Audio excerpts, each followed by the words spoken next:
News मध्ये मी स्वप्नील परदेशी आपले पुन्हा एकदा स्वागत करतो। पाहूया गेल्या 24 तासातील ताज्या घडामोडी। द केरला स्टोरी हा चित्रपट धर्माशी संबंधित नाही, चित्रपटाचे निर्माते विपुल शहांनी दिले स्पष्टीकरण। देवपुरातील टेलिफोन कॉलनी येथील बंद घर फोडून धाडसी चोरी। शिवसेना उद्धव बाळासाहेब ठाकरे पक्षाचे उमेदवार अनिल गोटे यांचा शहराच्या विकासाचा जाहीर वचननामा प्रसिद्ध। आणि वर्षी येथे माजी विद्यार्थ्यांचा स्नेहमिलनाचा कार्यक्रम संपन्न। आता बातमीपत्र विस्ताराने। द केरला स्टोरी हा चित्रपट धर्माशी संबंधित नसून आमच्यावर आरोप करण्यात आला आहे, परंतु प्रेक्षकांनी या चित्रपटास उत्स्फूर्त प्रतिसाद दिला असल्याचे स्पष्टीकरण चित्रपटाचे निर्माते विपुल शाह यांनी धुळे येथे पत्रकार परिषद घेऊन केले आहे। द केरला स्टोरी हा चित्रपट धर्माशी संबंधित नसून आमच्यावर आरोप करण्यात आला आहे, परंतु प्रेक्षकांनी या चित्रपटास उत्स्फूर्त प्रतिसाद दिला असल्याचे स्पष्टीकरण चित्रपटाचे निर्माते विपुल शाह यांनी धुळे येथे पत्रकार परिषद घेऊन केले आहे। त्यांनी बोलताना सांगितले की चित्रपट बनवण्याव्यतिरिक्त देखील आमची इतर कर्तव्य देखील आहेत। ज्या महिला धर्मांतराला बळी पडल्या आहेत ही केवळ केरळची गोष्ट नाही तर संपूर्ण भारतात असे सुरू आहे। केवळ चित्रपट पाहणे नव्हे तर त्याचा आवाज बनणे ही आपली जबाबदारी आहे। चित्रपटात 3 मुलींच्या माध्यमातून हजारो मुलींची कथा समोर आणल्याचे विपुल शाह यांनी सांगितले। माझ्याकडे एक दिग्दर्शक आहे, त्याने 3 वर्षापूर्वी माझ्यासाठी स्क्रिप्ट आणली होती, मग पटकथा पूर्ण झाली नाही, फक्त कथा यावर खूप संशोधन करून त्यावर डॉक्युमेंटरी फिल्म बनवल्याचं त्यांनी सांगितलं। त्यानंतर आम्ही संशोधन सुरू केलं, वर्षभर संशोधन करत राहिलो जेणेकरून आमच्या लेखनात खोटेपणा नसेल। मुद्दा आपल्या देशाच्या मुलींचा आहे, त्यामुळे आम्हाला असे काही करायचे नव्हते की लोक म्हणतील की असे यापूर्वी कधीच घडले नाही। मुलींना या कटापासून वाचवण्याच्या उद्देशाने हा चित्रपट बनवला असल्याचे विपुल शाह यांनी सांगितले। या पत्रकार परिषदेला चित्रपटाचे निर्माते विपुल शाह, राष्ट्रीय स्वयंसेवक संघाचे संजय देसले, व्यावसायिक विजय डोबळे आदि उपस्थित होते। जिस तरीके का विषय था और जो उन्होंने मुझे रिसर्च दिखाया, देखते वक्त पहली बार मुझे खुद को विश्वास नहीं हुआ कि इस तरीके से और इतने व्यापक स्तर पे केरला में लव जिहाद चल रहा है। और मुझे ये भी पता था कि अगर मैं ये फिल्म करूंगा तो कुछ समस्याएं, बहुत बड़ी समस्याएं जरूर आ सकती हैं, लेकिन वो जो लड़कियों के इंटरव्यूज मैंने देखे उसके बाद मुझे लगा कि ये कहीं ना कहीं मेरा फर्ज है कि अगर ये कहानी मुझ तक पहुंची है तो ये मुझे लोगों तक पहुंचानी है। और इसीलिए मैं इस फिल्म से जुड़ा और फिर हमने केरला जाके और भी रिसर्च किया। और जब रिसर्च किया तो हमें ये महसूस हुआ कि जो रिसर्च मेरे डायरेक्टर साहब मेरे पास लेके आए थे वो बहुत छोटा है, ये मुद्दा उससे बहुत ज्यादा व्यापक है। और इसीलिए हमने पूरी ईमानदारी से उस फिल्म को बनाने की कोशिश की। और एक अप्रोच हमने ये रखा था फिल्म में कि हम कोई लिपापोती नहीं करेंगे, हम कोई बैलेंसिंग एक्ट नहीं करेंगे, हम कोई जिसको कहते हैं कि एक स्केपबोर्ड बना के बाकी लोगों को क्लीन चिट देने का एक जो अक्सर हिंदी फिल्मों में अप्रोच होता है कि उस अप्रोच से नहीं करेंगे। और जो कल्प्रिट है उनको हम बिल्कुल कल्प्रिट खुलेआम बोलेंगे, उनके प्रॉब्लम्स को खुलेआम दिखाएंगे।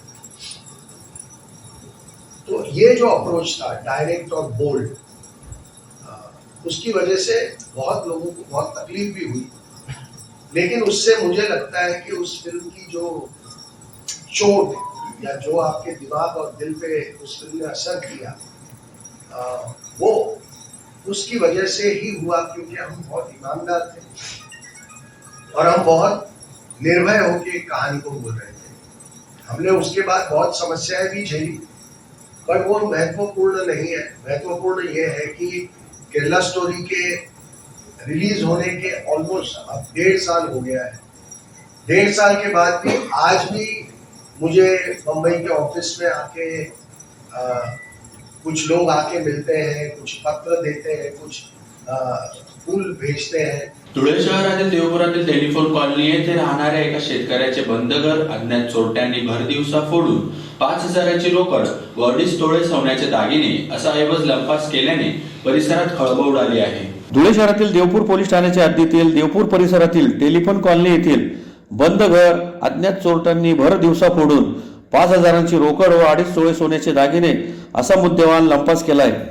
चोरटे सीसीटीव्ही कॅमेऱ्यात कैद झाले आहेत। भर दिवसा चोरी झाल्यामुळे परिसरात भीतीचे वातावरण निर्माण झाले आहे। याबाबत अधिक माहिती अशी की देवपूर परिसरातील टेलिफोन कॉलनी येथे प्लॉट नंबर 49 मध्ये चिंचगाव दंडाणे येथील शेतकरी दिलीप कृष्ण पाटील हे आपल्या कुटुंबासह राहतात। ते सकाळी नातलग आजारी असल्याने बाहेरगावी गेले होते। तसेच मुलगी कॉलेजला गेली असता भर दुपारी 12-12:30च्या दरम्यान 2 चोरट्यांनी संधी साधत घराचे कुलूप तोडून घरात शिरकाव करून कपाटातून 2 मंगलपोत लंपास केल्या। तसेच 5,000 रुपयांची रोकडही लंपास केली। चोरटे सीसीटीव्ही कॅमेऱ्यात कैद झाले असून सदर घटनेची माहिती मिळताच देवपूर पोलीस ठाण्याचे पोलीस निरीक्षक धनंजय पाटील तसेच पोलीस पथक दाखल झाले। यावेळी ठसे तज्ञ श्वान पथकास पाचारण करण्यात आले होते। याबाबत देवपूर पोलीस ठाण्यात गुन्ह्याची नोंद झाली आहे। अधिक तपास पोलीस करीत आहेत।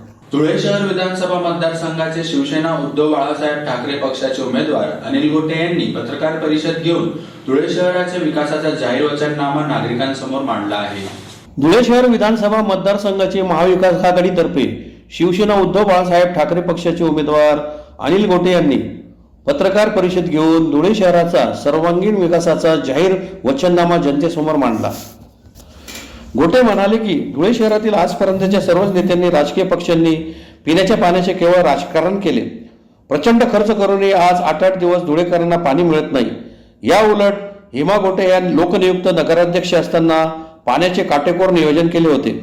भाजपच्या महापालिकेच्या सत्ता काळात 301 कोटी रुपये खर्चून पाण्याची योजना केली, पण आजही 10-10 दिवस जनतेला पाण्यापासून वंचित राहावे लागत आहे। म्हणून निवडून आल्यानंतर पहिल्या 6 महिन्यातच जनतेला दिवसाआड पाणी पुरवठा करू असे वचन गोटेंनी दिले। झोपडीमुक्त शहराच्या मुद्द्यावर माजी आमदार गोटे म्हणाले की धुळे शहरात 46,000 झोपडीधारक आहेत। या झोपडीधारकांना आहे त्या जागेवरच स्वतःच्या मालकीचे हे घर येत्या 5 वर्षात टप्प्याटप्प्याने दिले जाईल। सफारी गार्डनचे धुळेकरांचे स्वप्न येत्या 5 वर्षात पूर्ण केल्याशिवाय शांत बसणार नाही। तसे नदी किनारच्या चौपटीप्रमाणे धुळे शहरात 10 नवीन चौपाट्यांची निर्मिती केली जाईल। धुळे शहरातील रस्त्यांची स्थिती अत्यंत वाईट आहे। पुढील 25 वर्ष खराब होणार नाही अशा डांबरी रस्त्यांची निर्मिती आपण करणार असून शहरातील सर्वच डीपी रस्त्यांचे कामे आगामी 5 वर्षाच्या कालखंडात पूर्ण केली जातील। महाराष्ट्राला हेवा वाटेल अशा रस्त्यांची निर्मिती केली जाईल असेही त्यांनी सांगितले। धुळे महापालिकेत सर्व भ्रष्टाचारांची चौकशी जळगाव मनपाप्रमाणे स्वतंत्र चौकशी समिती नेमून केली जाईल। दोषी भ्रष्टाचारात सहभागी असलेले पालिका कर्मचारी लोकप्रतिनिधी यांच्यावर खटले दाखल करून त्यांना कायदेशीर कारवाई केली जाईल। गुंडगिरीमुक्त धुळे शहराबाबत गोटे म्हणाले की गेल्या 5 वर्षात भाजपने राष्ट्रवादी काँग्रेस व इतर गुंडांना उघड संरक्षण देऊन गुंडगिरीला राजाश्रय दिला। महिलांवरील अत्याचार, गुटखा, नकली दारू, नशेच्या वाटल्या विक्रीचा धंदा, गांजा, अफू, भांगची विक्री सर्व अवैध धंदे बंद केले जातील। भूमाफियापासून मनपाच्या भूखंडाचे संरक्षण केले जाईल। रिकाम्या जागांना वॉल कंपाऊंड करून त्यात लहान मुलांची खेळणी लावण्यात येतील। पांझरा नदी बारमाही केली जाईल। पाचकंदील मार्केटचे आधुनिकीकरण केले जाईल। तसेच शहरातील वस्त्या अधिकृत करून त्यांना 7-12 उतारे दिले जातील। पत्रकार परिषदेत त्यांनी जाहीर वचननामाच प्रसिद्ध केला। पत्रकार परिषदेला भाई नगराळे, अशोक दात्रक, माजी आमदार प्राध्यापक शरद पाटील, अतुल सोनवणे, युवराज करंकाळ, साबीर शेख, धीरज पाटील, भूपेंद्र लांडगे आदींसह महाविकास आघाडीचे पदाधिकारी व कार्यकर्ते उपस्थित होते। आपल्या शहरामध्ये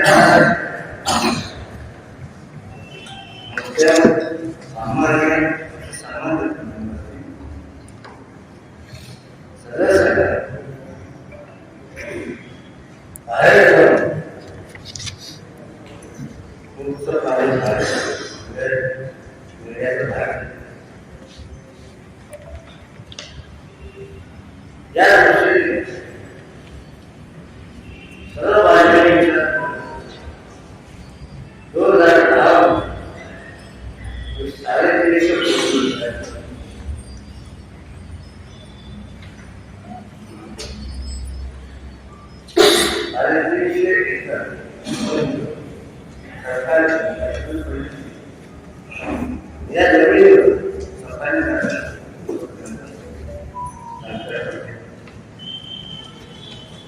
त्या अभ्यासक्रमाने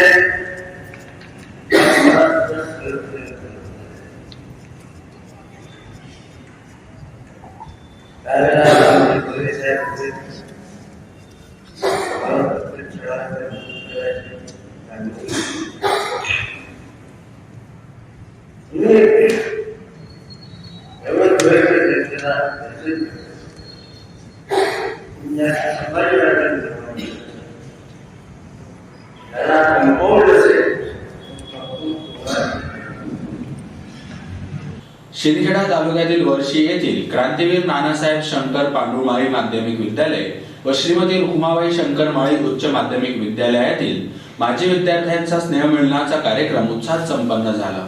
शिंदखेडा तालुक्यातील वर्षी येथील क्रांतीवीर नानासाहेब शंकर पांडुमाळी माध्यमिक विद्यालय व श्रीमती रुक्माबाई शंकर माळी उच्च माध्यमिक विद्यालयातील माजी विद्यार्थ्यांचा स्नेह मेळावा मोठ्या उत्साहात संपन्न झाला.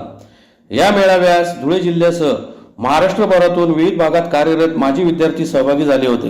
तब्बल 23 वर्षांनंतर माजी विद्यार्थ्यांचा स्नेह मेळावा झाल्याने अनेक माजी विद्यार्थ्यांसह शिक्षकांच्या चेहऱ्यावर आनंद ओसंडून वाहत होता. राष्ट्रगीत गाऊन सरस्वती मातेचे पूजन करत पुष्पहार अर्पण करून कार्यक्रमास सुरुवात करण्यात आली. यावेळी माजी विद्यार्थ्यांनी शिक्षकांचा सत्कार करत माजी विद्यार्थ्यांसह शिक्षकांनी मनोगते व्यक्त केली. या निमित्ताने शालेय जीवनातील अनेक किस्से विद्यार्थ्यांनी शेअर करत कार्यक्रमात रंगत आणली. स्नेह मेळाव्यादरम्यान शाळेच्या पटांगणात वृक्षारोपणही करण्यात आले. वंदे मातरम या राष्ट्रगानाने कार्यक्रमाची सांगता करण्यात आली. याच प्रसंगी कार्यक्रमाचे अध्यक्षा मंगला महाजन, मुख्याध्यापक युएच केदार, यशवंत चौधरी, देवेंद्र बडगुजर, अश्विनी मोरे, सुरेखा मंडाले, वैशाली शिवदे, प्रमोद सोनार, भगवान महाले, सय्यद फरीद, अरुण महाजन, अमरदीप महाजन यांच्यासह माजी विद्यार्थी मोठ्या संख्येने उपस्थित होते. आपली शाळा, आपल्या शाळेमध्ये आपण घेतलेले स्नेह संमेलन, त्याचप्रमाणे केलेल्या सहली, केलेले गाईड स्काउट कॅम्प, त्याचप्रमाणे त्या वेळेस आपण जे जे काही एकमेकांना जे सहकार्य केलं, चिडवलं किंवा एकमेकांच्या ज्या खोड्या काढल्या, कशा प्रकारे त्रास दिला, या सर्व गोष्टी आपल्या डोळ्यासमोरून जातात. शाळेला कोणीही विसरू शकत नाही. कारण असं म्हणतात, मातृदेवो भव, पितृदेवो भव आणि आचार्य देवो भव. या तिघांचं ऋण हे इतकं मोठ्या प्रमाणात आपल्यावर आहे की त्या ऋणातून आपण मुक्त होऊ शकत नाही. परंतु त्या ऋणातून उतराई होण्याचा जो प्रयत्न आज आपण केलेला आहे तो खरंच खूप स्तुत्य उपक्रम आहे. एक भावबंध आपण या ठिकाणी निर्माण केलेला आहे. आपल्याबद्दल अनेकांना कौतुक वाटत असेल. पुढची येणारी जी पिढी आहे त्या पिढीलाही आपण एक आदर्श घालून दिलेला आहे. एक मी म्हणेन की लेसन दिलेला आहे की शाळेला कधीही आपण विसरू नये. शाळेमध्ये आपण जरी नसलो, उच्च पदावर जरी गेलेलो असलो, पैसे मिळवत असलो, खरं म्हणजे माणूस श्रीमंत झाला की तो बाकीच्या जुन्या गोष्टी सगळ्या विसरून जातो. परंतु तुमची विचाराची श्रीमंती या ठिकाणी दिसून येत आहे. माणूस पैशाने कितीही श्रीमंत झाला आणि विचाराने जर तो गरीब असेल तर त्याची श्रीमंती काहीही कामाची नाही. आमचे भाईसाहेब महाजन हे विचाराने खूप समृद्ध होते, खूप श्रीमंत होते. त्यांच्याजवळ पैसा नव्हता, परंतु विचार हे असे होते की त्या विचारांमुळे अनेकांना त्याने संग्रहित केलं, संघटित केलं आणि ही या अध्यापक शिक्षण मंडळाची त्यांनी जी स्थापना केली ती स्थापना यशस्वीरित्या पार पाडली. 20 वर्षात आजचा हा गेट टुगेदरचा कार्यक्रम होय. आजचा या गेट टुगेदर कार्यक्रमास उपस्थित आपले मुख्याध्यापक असतात, परंतु आपले हे गेट टुगेदर खूप खास आहे. कारण येथे फक्त आपल्या शाळेतीलच आठवणी आहेत, ज्या शाळेने आपल्यावर संस्काराचे व शिक्षणाचे बीजरोपण करून आपल्या जीवन प्रवास सुखकर केला आहे. शाळेतील अनुभव, सरांचे रागवणे व तितक्याच मायेने समजावणे, शाळेतील वेगवेगळ्या उपक्रमातून शिक्षण व त्यातून मिळालेला आनंद कसा विसरता येईल. अशा या माझ्या शाळेला त्रिवार आकांक्षाचे पंख असावे, उंबरठ्यावर पडतील. पुन्हा एकदा पाहूया ठळक घडामोडी. द केरला स्टोरी हा चित्रपट धर्माशी संबंधित नाही, चित्रपटाचे निर्माते विपुल शहांनी दिले स्पष्टीकरण. देवपुरातील टेलिफोन कॉलनी येथील बंद घर फोडून दारची चोरी. शिवसेना उद्धव बाळासाहेब ठाकरे पक्षाचे उमेदवार अनिल गोटे यांचा शहराच्या विकासाचा जाहीर वचननामा प्रसिद्ध. आणि वर्षी येथे माजी विद्यार्थ्यांचा स्नेहमिलनाचा कार्यक्रम संपन्न. याचबरोबर श्रीराम टाइम न्यूजचे बातमीपत्र संपले. दिवसभरातील ताज्या घडामोडींसाठी पाहत रहा श्रीराम टाइम न्यूज. भेटूया पुढील प्रसारणात. तोपर्यंत नमस्कार.